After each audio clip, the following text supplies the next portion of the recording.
Havia uma noite em que ela quase desistiu de tudo, e foi exatamente ali, no chão do quarto, que Deus sussurrou algo que mudaria o rumo da sua história. O que aconteceu depois, poucos têm coragem de contar. Existem dias em que você acorda e sente que o chão debaixo dos seus pés não é mais firme como antes.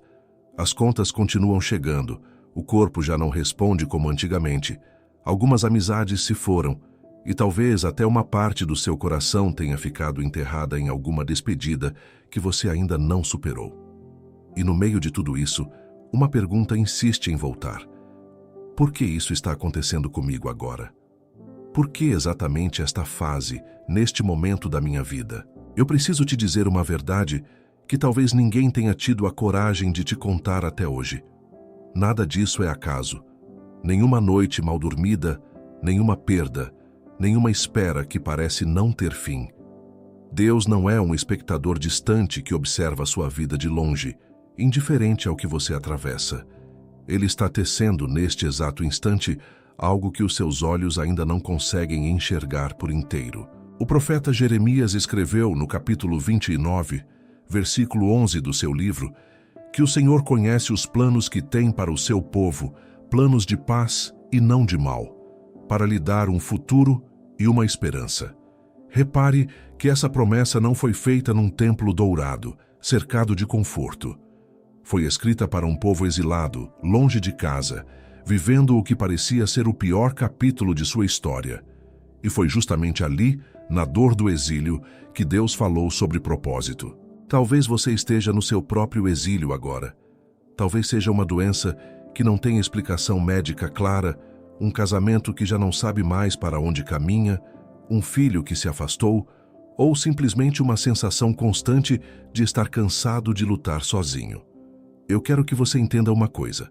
As estações mais áridas da nossa vida costumam ser exatamente aquelas em que Deus planta as raízes mais profundas.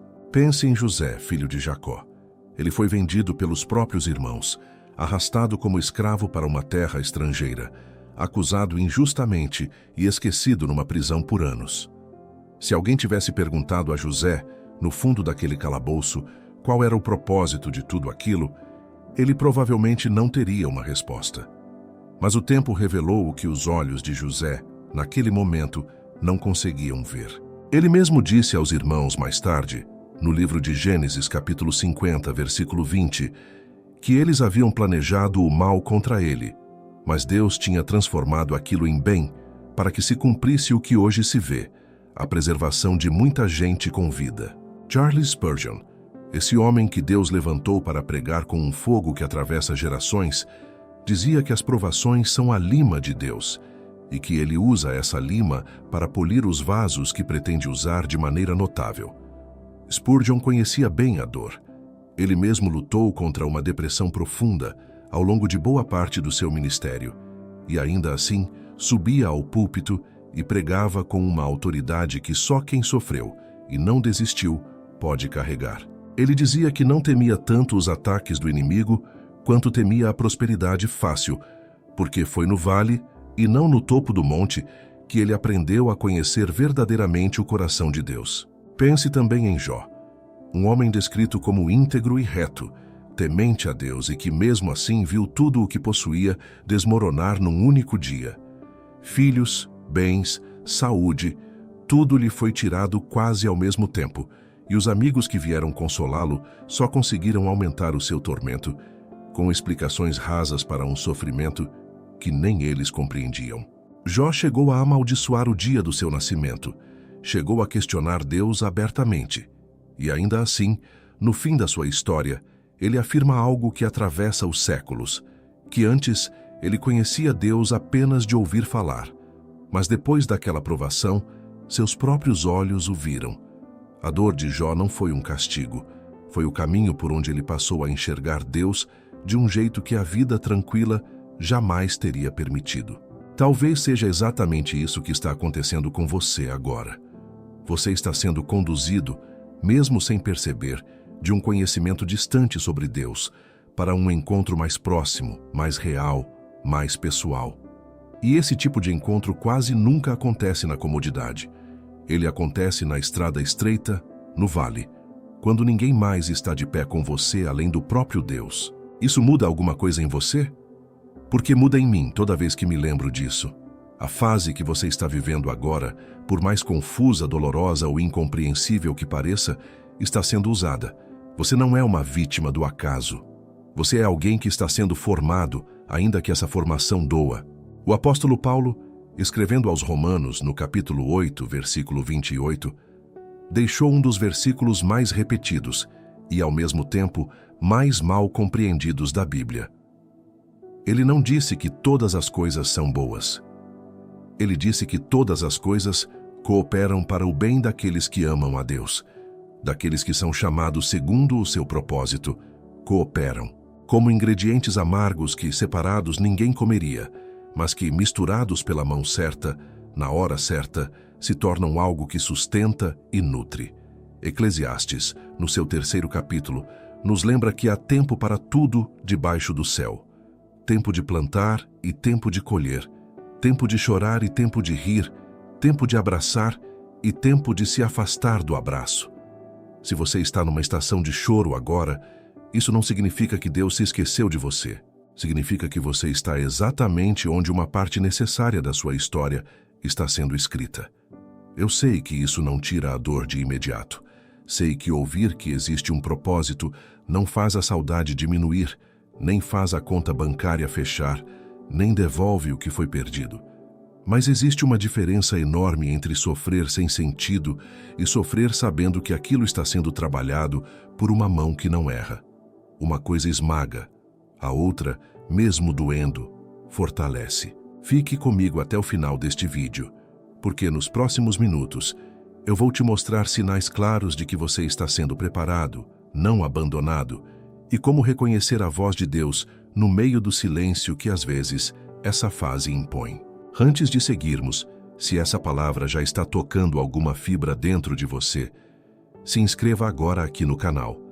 Aqui você vai encontrar toda semana mensagens que ajudam a enxergar a mão de Deus, mesmo nos dias mais nublados da vida. E eu não quero que você perca o que vem a seguir. E já que estamos falando sobre atravessar fases difíceis com propósito, eu preciso te contar sobre algo que preparamos com muito cuidado para você. Um guia chamado 21 Dias para Restaurar Sua Intimidade com Deus. Não é apenas mais um material espiritual guardando poeira na sua lista de leituras. É um caminho, dia após dia, pensado para quem sente que se distanciou de Deus no meio da correria, da dor ou do cansaço e quer voltar a sentir a presença dele de forma real, não só teórica. O link está fixado no primeiro comentário deste vídeo. Se o seu coração está sedento por essa proximidade que parece ter se perdido, esse guia foi feito pensando exatamente em você. Existe um silêncio que assusta mais do que qualquer grito. É aquele silêncio de Deus que você sente quando ora e parece que as palavras batem no teto e voltam.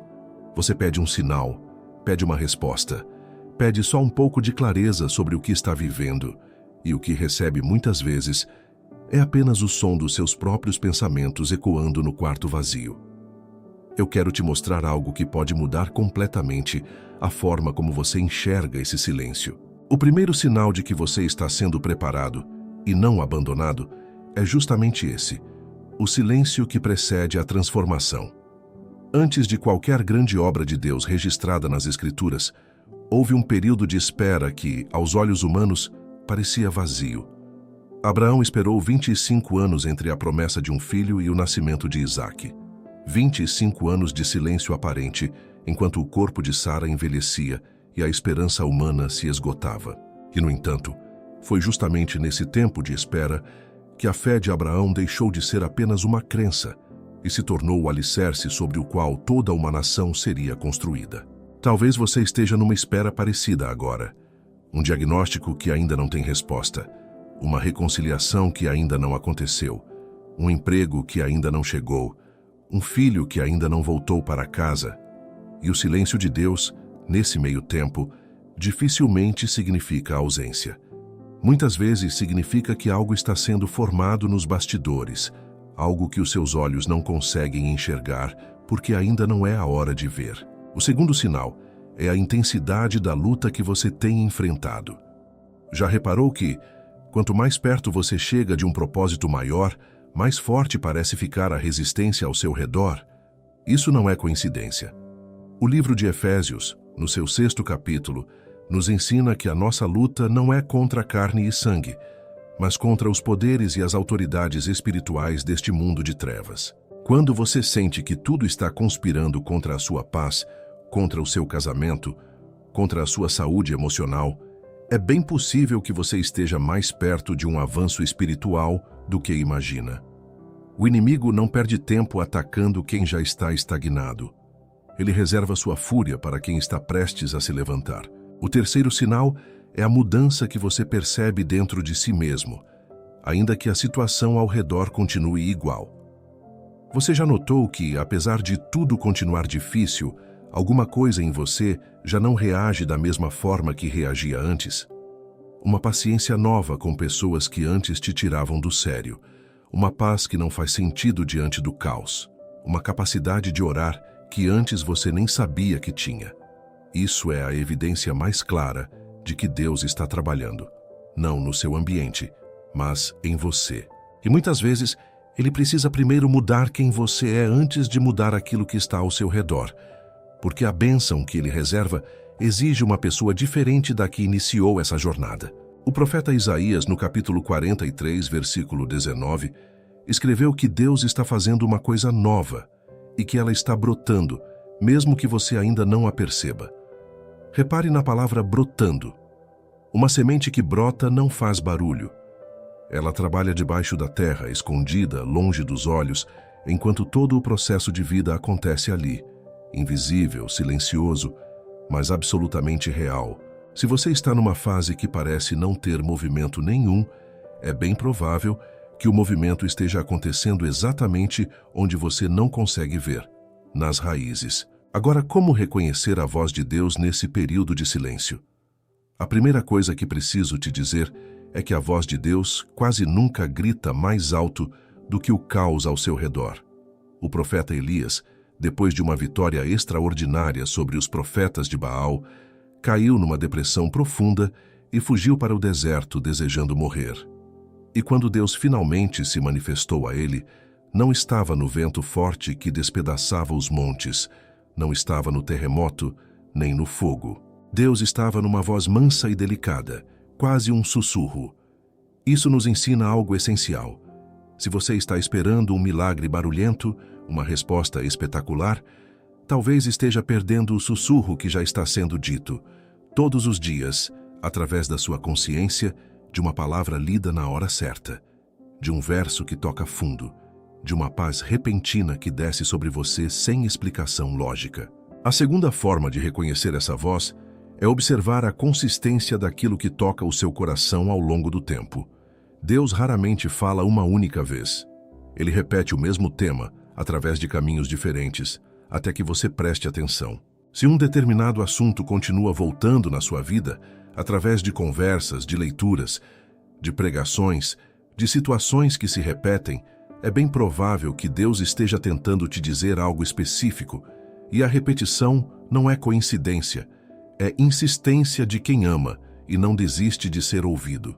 Existe ainda uma terceira maneira de reconhecer essa voz, e talvez seja a mais simples de todas, embora seja frequentemente ignorada: a paz que acompanha a decisão certa. Paulo escreveu aos Filipenses, no 4º capítulo, que a paz de Deus, que excede todo o entendimento, guardaria os corações e os pensamentos daqueles que apresentassem suas petições a Deus. Repare que essa paz não depende de as circunstâncias fazerem sentido. Ela é chamada de paz que excede o entendimento justamente porque, muitas vezes, ela chega quando nada ao redor deveria produzir tranquilidade nenhuma. Se você tem orado sobre uma decisão e, mesmo sem todas as respostas, sente um sossego incomum tomando conta do seu peito, isso costuma ser a própria voz de Deus confirmando o caminho. Há também um quarto sinal que merece atenção: as portas que se fecham sem explicação aparente. Quantas vezes você insistiu em algo, bateu à mesma porta repetidas vezes e simplesmente não conseguiu abri-la, por mais que se esforçasse? Isso também é linguagem de Deus. Ele fecha caminhos que pareciam certos aos nossos olhos, justamente para nos conduzir a algo que ainda não conseguíamos enxergar. O apóstolo Paulo, no livro de Atos, capítulo 16, tentou pregar na Ásia e foi impedido pelo Espírito Santo. Tentou ir para a Bitínia e, novamente, não foi permitido. Foi só depois dessas portas fechadas que ele recebeu, em sonho, o chamado para ir à Macedônia, um chamado que mudaria completamente os rumos do Evangelho na Europa. As portas fechadas de Paulo não eram rejeição, eram um direcionamento disfarçado de frustração. Se você está vivendo uma fase de portas fechadas, de planos que não deram certo, de caminhos que pareciam óbvios e simplesmente não se abriram, talvez seja a hora de parar de forçar a fechadura e começar a perguntar a Deus qual é a Macedônia que Ele está preparando para você. Aquela direção que você ainda nem imaginou, mas que fará muito mais sentido quando o tempo certo chegar. Agora que você já sabe reconhecer os sinais de que está sendo preparado e não abandonado, existe uma pergunta ainda mais importante que precisa ser respondida. O que fazer enquanto essa fase não passa?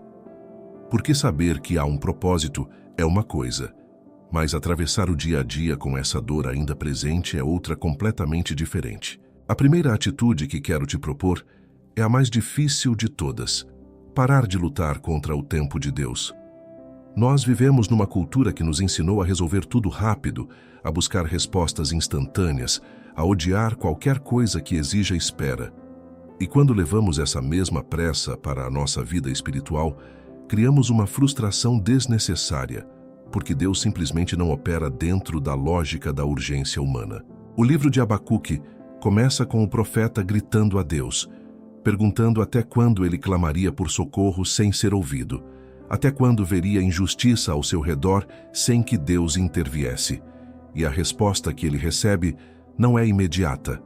Deus diz a ele que escreva a visão, porque ela ainda é para um tempo determinado, que ela se apressa para o fim e não falhará, e que ainda que se demore, deve-se esperá-la, porque certamente virá, não tardará. Perceba que Deus não repreende Abacuque por questionar. Ele responde à angústia sincera com uma promessa de tempo certo, não com uma explicação completa. Às vezes, a resposta que recebemos de Deus não é o motivo do sofrimento, mas a garantia de que existe um prazo, mesmo que esse prazo não seja revelado por inteiro. E é justamente aprender a confiar nesse prazo invisível que fortalece a nossa fé de um jeito que nenhuma resposta rápida conseguiria fazer. A segunda atitude é ativa, não passiva. Continuar servindo enquanto se espera. Existe a tentação, quando estamos numa fase difícil, de nos isolarmos completamente, de parar de orar por outras pessoas, de deixar de servir na igreja, de nos fecharmos numa concha de autopiedade. Mas olha o exemplo de Ruth, uma mulher estrangeira, viúva, sem filhos, sem posses, que decidiu acompanhar sua sogra Noemi de volta a uma terra que não era a sua, numa época em que ser viúva e estrangeira significava viver à margem da sobrevivência. E o que Ruth fez em meio à própria dor? Ela foi trabalhar. Foi catar espigas no campo, um trabalho humilde, cansativo, destinado aos mais pobres entre os pobres. E foi exatamente enquanto ela trabalhava, servindo sem esperar nada além do pão de cada dia, que Boaz reparou nela. E a história que parecia condenada à miséria se transformou na linhagem de onde viria o próprio rei Davi. E mais tarde, o próprio Jesus. Ruth não sabia, enquanto catava espigas debaixo do sol, que estava entrando para a genealogia do Salvador do mundo. Ela apenas estava sendo fiel no que tinha diante de si. E talvez seja exatamente isso que Deus está pedindo de você agora. Não que você entenda tudo, mas que continue sendo fiel no pequeno, no cotidiano, no que está ao seu alcance hoje, mesmo sem enxergar o quadro completo. A terceira atitude é talvez a mais espiritual de todas: aprender a adorar mesmo sem entender. Existe um momento na vida de Jó, já mencionado por nós, em que, logo após perder tudo o que tinha, ele rasga suas vestes em sinal de luto profundo e então se prostra em terra. E o que ele faz naquele chão destruído pela dor? Ele adora. Ele diz que nu saiu do ventre de sua mãe, e nu voltará, que o Senhor deu e o Senhor tirou, e que bendito seja o nome do Senhor. Isso não é uma reação de quem entendeu o motivo do sofrimento. É a reação de quem escolheu confiar no caráter de Deus, mesmo quando as circunstâncias gritavam o contrário. Essa é uma diferença que muda tudo. Nós tendemos a basear nossa confiança nas circunstâncias, mas a fé bíblica nos convida a basear nossa confiança no caráter de Deus, independente das circunstâncias. As circunstâncias mudam o tempo todo. O caráter de Deus, jamais. Ele continua sendo bom mesmo quando a vida parece injusta. Ele continua sendo fiel mesmo quando as promessas demoram. Ele continua sendo amor mesmo quando o silêncio dói. Existe também um cuidado importante que preciso te trazer aqui. Nem toda dificuldade é um sinal de propósito espiritual sendo forjado.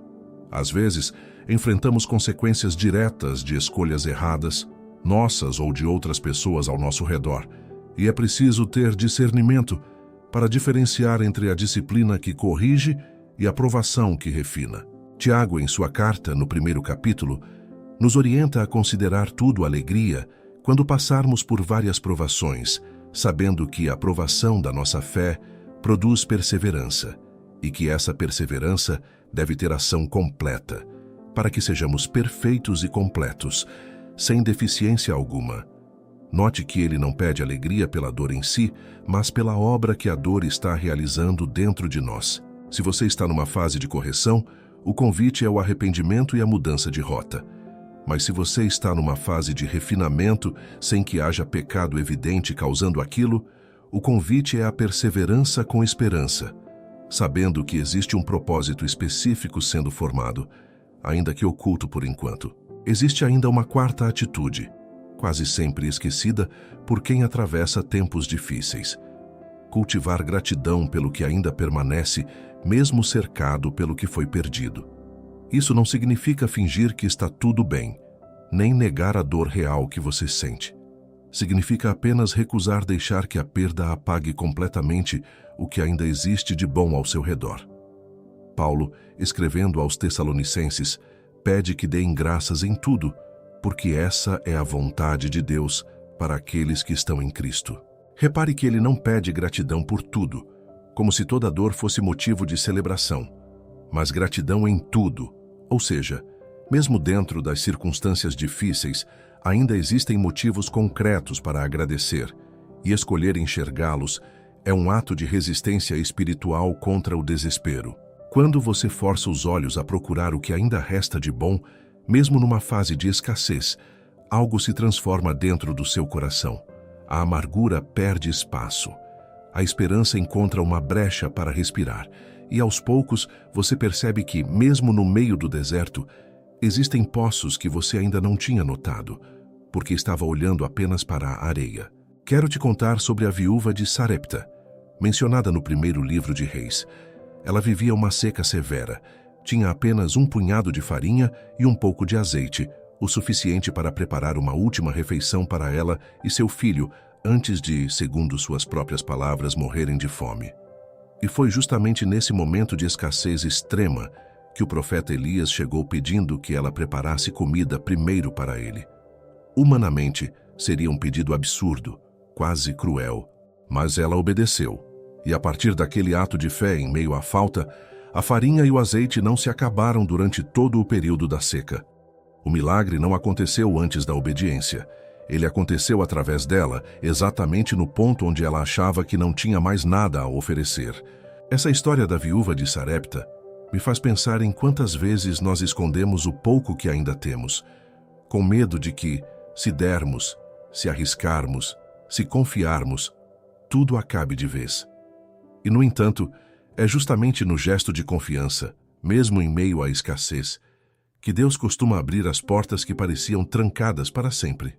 Talvez você esteja segurando algo com tanta força, com tanto medo de perder o pouco que ainda resta, que está impedindo suas próprias mãos de receberem o que Deus quer colocar nelas.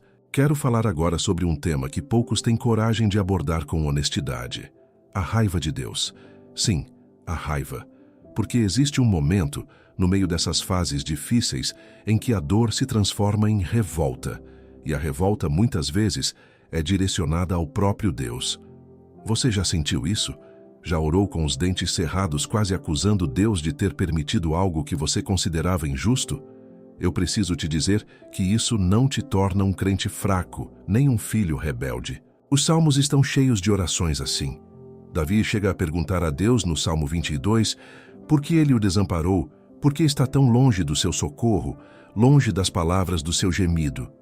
Esse mesmo salmo, mais tarde, seria citado pelo próprio Jesus na cruz, mostrando que até o Filho de Deus experimentou aquela sensação de abandono no ápice do sofrimento. Se Jesus, plenamente Deus e plenamente homem, gritou perguntando por que havia sido abandonado, você não precisa fingir uma espiritualidade artificial diante da sua própria dor. A fé genuína não é ausência de questionamento, é continuar buscando a Deus mesmo enquanto questiona. O que separa a dúvida que destrói da dúvida que fortalece não é a intensidade da pergunta, mas a direção para onde ela é levada. Davi questionava, mas questionava a Deus e não se afastava dele. Essa é a diferença entre lutar com Deus, como Jacó lutou com o anjo até o amanhecer, e simplesmente virar as costas para ele. Falando em Jacó, essa é outra história que merece nossa atenção agora. Antes de se reencontrar com o irmão que ele havia enganado anos antes e que ele temia que viesse para matá-lo, Jacó passa uma noite inteira lutando com um homem que a Escritura revela ser uma manifestação divina. Jacó luta a noite inteira, machuca o quadril, mas se recusa a soltar aquele homem até que ele o abençoe. E é depois dessa luta, depois dessa noite de dor física e espiritual, que Jacó recebe um novo nome, Israel, que significa aquele que lutou com Deus e prevaleceu. Muitas vezes, a nossa própria luta espiritual, os nossos questionamentos, as nossas noites em claro discutindo com Deus sobre o sentido daquilo que vivemos, são exatamente o processo pelo qual recebemos um novo caráter, uma nova identidade, uma nova forma de andar diante dele, ainda que como Jacó saiamos mancando dessa experiência. Isso me leva a outro ponto essencial. Você pode sair dessa fase mancando e ainda assim sair vitorioso. Nós temos essa ideia equivocada de que sair fortalecido de uma provação significa sair sem cicatrizes, sem sequelas, como se nada tivesse acontecido. Mas a Bíblia nos mostra o oposto. Jacó manca pelo resto da vida depois daquela noite. Paulo carrega o que ele chama de espinho na carne, um sofrimento que ele pede 3 vezes que Deus retire. E a resposta que recebe não é a remoção da dor, mas a promessa de que a graça de Deus é suficiente, porque o poder dele se aperfeiçoa na fraqueza. Paulo, no 2º capítulo da 2ª carta aos Coríntios, chega a dizer que se gloria nas fraquezas, para que o poder de Cristo repouse sobre ele. Você não precisa sair dessa fase inteiro, sem marcas, sem lembranças da dor, para considerar que Deus operou algo verdadeiro em você. Às vezes, a marca que fica é exatamente o troféu da fidelidade de Deus, o lembrete permanente de que você atravessou um vale e não ficou lá. Agora quero te trazer uma reflexão sobre o tempo que ainda falta. Talvez você esteja se perguntando, até quando isso vai durar? E eu preciso ser honesto com você. Eu não sei responder essa pergunta especificamente para a sua vida. Ninguém sabe, além de Deus. Mas o que posso te dizer com toda a certeza que a palavra me dá é que existe um limite. Deus não permite que sejamos provados além do que podemos suportar. Ele sempre proverá, junto com a provação, uma saída para que possamos suportar. Essa promessa, registrada na 1ª carta aos Coríntios, capítulo 10, não significa que a provação será leve, mas significa que ela tem limite, que ela tem propósito e que ela não é maior do que a graça que sustenta você através dela. Pense também no Salmo 23, tão conhecido, mas raramente meditado com profundidade. Ele não diz que o vale da sombra da morte não existirá na nossa vida. Ele diz que, ainda que andemos por esse vale, não temeremos mal algum, porque o Senhor está conosco. O texto não promete a ausência do vale, promete a presença de Deus dentro dele. E essa é, talvez, a maior diferença entre atravessar uma fase difícil sozinho e atravessá-la com a certeza de que existe alguém caminhando ao seu lado, mesmo quando você não consegue senti-lo com os 5 sentidos. Quero te contar ainda sobre Ana, mãe do profeta Samuel, uma mulher que viveu anos de angústia por não conseguir ter filhos, numa cultura em que a esterilidade era motivo de vergonha e humilhação constante. Ela chorava tanto que chegou a perder o apetite e ainda por cima era provocada pela outra esposa do seu marido, que tinha filhos, e não perdia a oportunidade de irritá-la por causa disso. Ana subiu ao templo, ano após ano, levando sua dor diante de Deus. E numa dessas vezes, ela orou com tanta angústia, movendo os lábios sem emitir som algum, que o sacerdote Eli chegou a pensar que ela estava embriagada. Mas aquela oração silenciosa, nascida do fundo de uma dor que durou anos, foi ouvida. Samuel nasceu e se tornou um dos maiores profetas da história de Israel, aquele que ungiria tanto Saul quanto Davi como reis. A história de Ana nos ensina algo poderoso. Às vezes, a espera mais longa antecede o propósito mais significativo. Se Deus tivesse respondido a Ana no primeiro ano de oração, talvez o filho que nascesse não fosse Samuel, não fosse aquele exato instrumento que a nação precisaria décadas depois. Isso não significa que toda demora carrega necessariamente um propósito tão grandioso quanto esse, mas nos ensina a olhar para a espera com outros olhos, sabendo que o tempo de Deus está calculado com uma precisão que nós simplesmente não temos acesso para compreender agora. Existe uma pergunta que eu preciso fazer agora, e quero que você responda com sinceridade, mesmo que seja apenas dentro do seu próprio coração. Você tem permitido que essa fase te aproxime de Deus ou tem deixado que ela te afaste dele? Porque a mesma dor pode produzir 2 resultados completamente opostos. Ela pode te levar para mais perto do único que realmente sustenta, ou pode te fazer construir um muro de amargura que, com o tempo, se torna quase impossível de derrubar. Eu já vi pessoas que passaram por tragédias profundas e saíram delas com uma fé mais firme do que jamais tiveram antes. E já vi outras que, diante da mesma intensidade de sofrimento, se afastaram completamente de Deus, culpando-o por tudo o que aconteceu. A diferença entre esses 2 caminhos raramente está na intensidade da dor em si, mas na direção para onde essa dor é levada. Ruth levou sua dor para o campo de trabalho e para o meio do povo de Deus. Jó levou sua dor para diante do próprio Senhor, mesmo questionando. Ana levou sua dor para dentro do templo. Todos eles escolheram, no meio da angústia, se aproximar, não se afastar. E talvez esse seja o convite mais importante deste vídeo. Não use essa fase como desculpa para se distanciar de Deus. Use-a como o motivo mais forte para se aproximar dele, como nunca fez antes. Porque, sinceramente, quando tudo está bem, quando a vida corre tranquila, raramente sentimos aquela necessidade urgente de buscar a Deus com profundidade. É exatamente na dor, no aperto, na dúvida, que costumamos orar com mais sinceridade, ler a palavra com mais atenção e sentir a presença de Deus de uma forma que a rotina confortável jamais nos permitiria sentir. Existe um princípio espiritual que atravessa toda a história do povo de Deus. Os cristãos mais maduros não costumam ser aqueles que nunca sofreram, mas aqueles que aprenderam a confiar em Deus exatamente no meio do sofrimento mais intenso. A dor, quando entregue nas mãos certas, deixa de ser apenas destruição e passa a ser também instrumento de profundidade espiritual, algo que a vida tranquila e sem sobressaltos raramente consegue produzir. Isso conecta diretamente com algo que precisamos entender sobre o caráter de Deus. Ele não promete uma vida sem tempestades, mas promete estar dentro do barco durante a tempestade. Os discípulos de Jesus no Mar da Galileia enfrentaram uma tempestade tão violenta que temeram por suas vidas, mesmo sendo pescadores experientes, acostumados com o mar. E onde estava Jesus durante essa tempestade?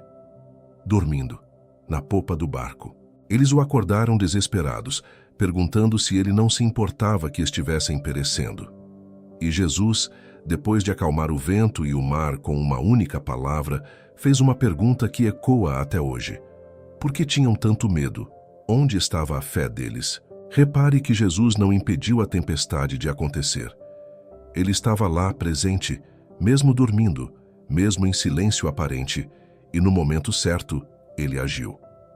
Muitas vezes, confundimos o silêncio de Deus com a ausência de Deus, quando, na verdade, Ele está presente o tempo todo, apenas esperando o momento exato para agir, um momento que, quase sempre, é diferente do que gostaríamos. Agora quero falar sobre algo prático. Como você pode hoje mesmo começar a viver essa fase de um jeito diferente? A primeira coisa é mudar a pergunta que você tem feito a Deus. Em vez de perguntar apenas por que isso está acontecendo, comece a perguntar o que Deus quer te ensinar através disso. A pergunta por que muitas vezes não tem resposta completa nesta vida, mas a pergunta o que costuma revelar caminhos práticos de crescimento que estavam escondidos atrás da dor. A segunda coisa prática é criar um espaço diário, mesmo que pequeno, de silêncio diante de Deus, sem pedir nada, apenas para escutar. Nós estamos tão acostumados a orar apresentando listas de pedidos que esquecemos que oração também é escuta. Separe alguns minutos, sem celular, sem distrações, e simplesmente pergunte a Deus o que Ele quer te dizer hoje. Pode ser que, no início, você só sinta silêncio, mas com o tempo, esse hábito treina o seu coração a reconhecer a voz mansa e delicada de que falamos anteriormente. A terceira coisa prática é registrar, de alguma forma, o que Deus tem feito, mesmo nos pequenos detalhes. Um diário, algumas anotações no celular, conversas com alguém de confiança sobre o que você tem percebido. Isso cria um registro que, mais tarde, quando você estiver numa nova fase difícil, poderá relembrar como evidência concreta de que Deus já foi fiel antes e continuará sendo. Os israelitas construíam altares de pedra justamente para isso, para que, no futuro, ao passarem por aquele lugar, se lembrassem do que Deus tinha feito ali. Você também pode construir os seus próprios altares de memória, ainda que sejam apenas páginas de um caderno. Existe ainda uma quarta prática que merece atenção especial: cercar-se de pessoas que fortaleçam a sua fé e não que a enfraqueçam. Quando estamos numa fase difícil, é natural buscarmos apoio, mas nem toda companhia edifica. Existem pessoas que, mesmo com boa intenção, só sabem alimentar o medo, repetir estatísticas negativas, reforçar a pior possibilidade imaginável.